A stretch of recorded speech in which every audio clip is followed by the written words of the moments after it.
Hello, today I want to do something a little bit different. I want to start a small series where I look at army lists that have won tournaments or at least done very well in tournaments, and I want to look at them, see what they run, and maybe we can all learn something from that. So, today I have picked the Sacrifice and Fire Summer Blast tournament in Canada, which was a couple of weeks ago, and Andy Mudge won the tournament with his Baratheons.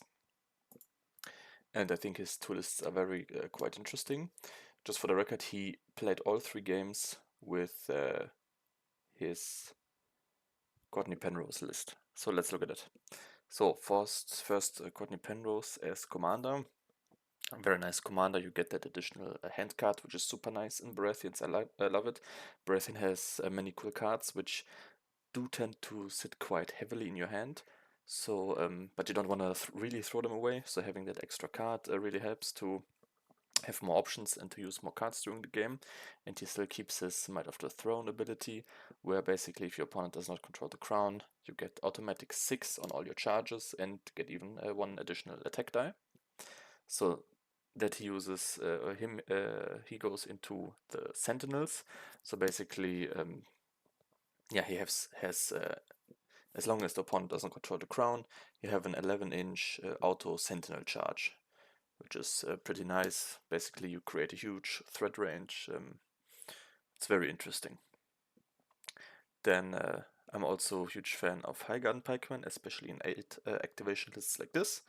I think they're really good value for their point cost, especially with Brienne Rainbow Guard for Battle Scars, which is something that I run personally as well. Just so basically they always keep the highest attack die and they get to reroll everything, because otherwise I don't like when they're in combat and they don't charge and they don't have any rerolls. The hitting on the 4 is very hit or miss, and but they become quite more dangerous and quite more reliable with the rerolls from Battle Scars. So this is something that I really like. Then Thornwatch. I have said it enough on my channel. It's my absolute favorite unit. They can create some danger through their shooting, but I think at heart they're a melee unit. They just regenerate so many hit points with their regroup ability, which they can use every time after they attack. Also keeps them super flexible, not locked in into one combat. Great unit, not so expensive, 6 points, very good price. And he chose to go aggressive with Roba the Red for Furious Charge. Makes lots of sense on Thornwatch because basically you retreat after every attack, so you get to recharge every turn. So you all the time give the vulnerable token, which is very nice, especially since the Thornwatch itself does not have any keywords on their melee attack. So it helps quite a bit for damage, as well as critical blow precision, which further boosts their damage output. Of course, you suffer 1 wound for each one, but usually you're charging, so it's not that big of a problem.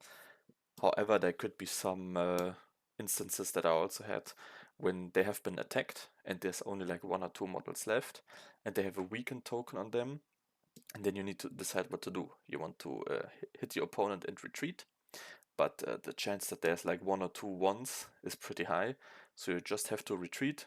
You still get to heal, of course, but you want to do that attack. So sometimes reckless strikes can backfire.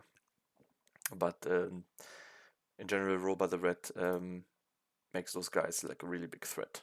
So people will be, or your opponents will be very weary of them. So I like this combo, pretty standard, I was going to say. Then Baratheon Wardens with a Stack Knight Noble. It's definitely very defensive unit. I think Stack Knight Noble is nice because it cancels out like the one big problem the Wardens have is their morale. Because 6-up morale is not so good, as if your opponent has vicious or anything. It can really become quite iffy because you just need to not make one save and then suddenly can miss your panic and then lots of you guys go.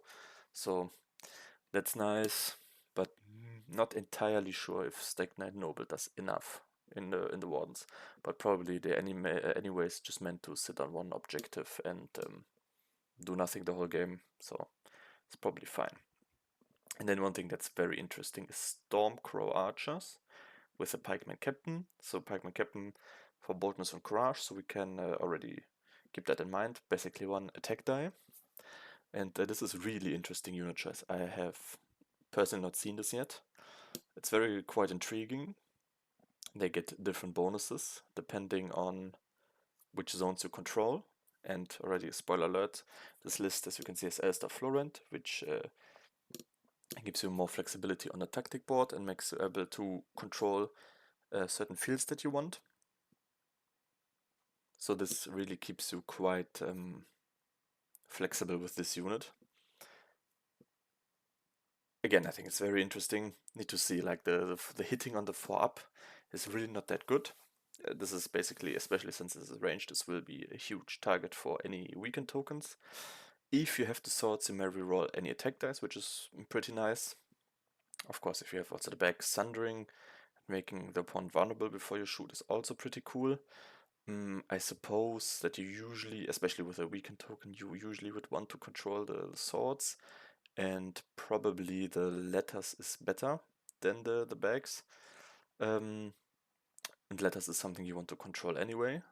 So this could really come in quite handy, especially since we have to think that it's not 764 attacks anymore, it's 876, so that additional dice could come in very handy.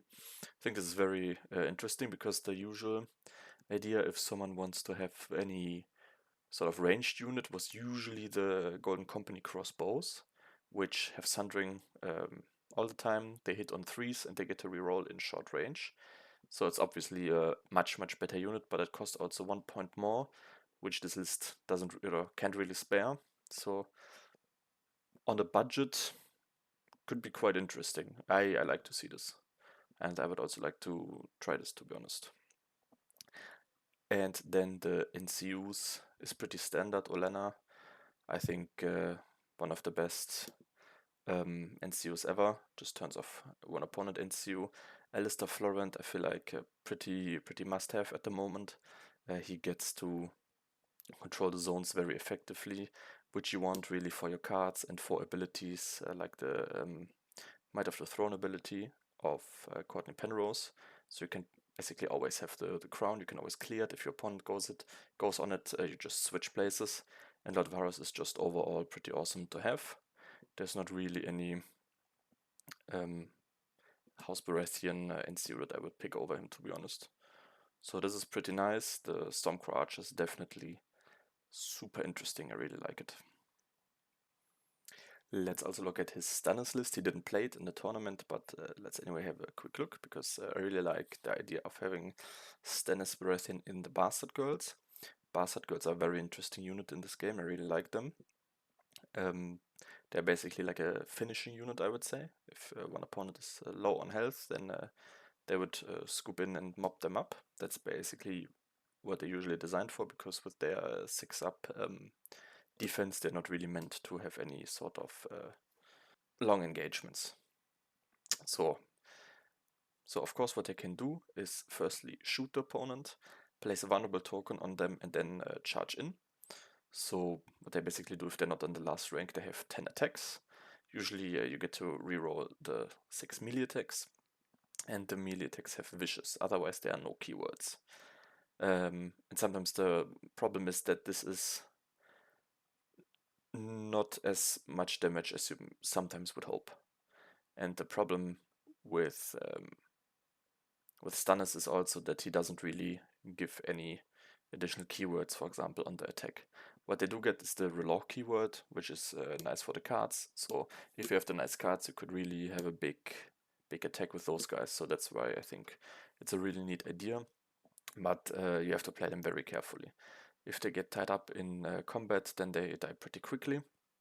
So you need to really position them very well. And then rest is relatively standard. Kingsman's, of course, great melee unit, devastating, super strong, lots of damage output, and super resilient with the To the Last ability, which basically makes them stand up after death basically 2 times if they make their morale test. So this is really annoying. They really stick around for a long time. Axel Florent, Yeah, it's kind of interesting. Gives them the Rolar keyword. They get Vicious, which is pretty nice. So Vicious and Intimidating Presence. So opponent always has -3 on his die and one additional wound. But they also suffer 1 wound for every dice roll of 1. Of course, they get to reroll from themselves if opponent doesn't control the crown. But sometimes these wounds can add up. So then next is basically absolute standard combo Law, Lightbringers, and Davos Seaworth. I don't think need to say too much about that. They're just allowed to reroll their dice basically almost all the time. They get to supply aid, for example, the Kingsman, so they can stick around longer, or even the Queensman. Great combo, standard combo. Also Queensman with Brian Ferring. Super standard combo, super defensive. Brian lets them reroll all their defensive dice, and then in addition with the opponent not being able to expend vulnerable tokens or panic tokens, just means this is a super tank unit. And they even get to reroll their dice most of the time through True Conviction, so that boosts their offensive ability a bit, but it's definitely a great defensive unit. And then Crescent is pretty standard.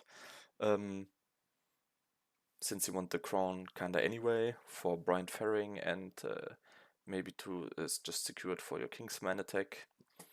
It's pretty standard. Alistair Florent, as I already said, it's pretty standard, pretty mandatory at the moment. You just get to control the board very well, which you need with this list even more, because you need to control the crown for Brian, you need to control it for the Queensman, you need to need to control it for the Kingsman, and for your cards as well. So super important to have him. And then something very unusual, Roose Bolton. He's usually not considered one of the best NCUs. Basically, I think you would use him most of the time, not to override the zone effect, but to give out the panic tokens 3 times. And I guess the idea was to ensure some additional damage, maybe with the Kingsman, who through Axel Florent have Intimidating Presence and Vicious all the time, and probably most though for the Bastard Girls to really ensure that they deal some damage. Because of course with 2 attacks they also give the opponent 2 panic tests, and the idea is probably to squeeze out a little bit more damage to more effectively mop up enemy units. It's probably debatable if Roose Bolton is if it's really worth it, but it's certainly interesting to use. And yeah, that's that. So I hope you have enjoyed this review of these 2 lists. I hope you could take something away from this. I definitely now have the Stormcrow Archers on my radar, which I didn't have before. So maybe you could also take something away. And again, congratulations to Andy for winning this tournament, and I will see you next time.